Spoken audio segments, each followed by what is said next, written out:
គ្រូកូនមួអានចេចាកូនអានមេរៀនជូនលោកគ្រូមេរៀនទី43ការប្រើពាក្យរបស់ខ្ញុំរបស់ឯងរបស់យើងការនិយាយចាំនេះជាសៀវភៅអ្វីស្ដីមកនេះជាសៀវភៅភាសាខ្មែរថ្នាក់ទី2សំតា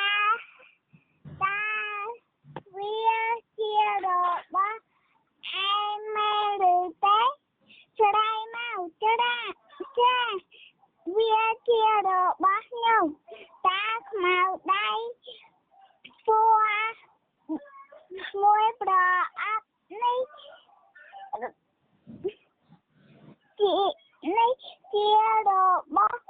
យើងមែនឬទេចាំបាទវាជារបស់យើងអ្នកគ្រូឲ្យយើងប្រើជាមួយគ្នាកូនចូលជំរាបលាលោកគ្រូ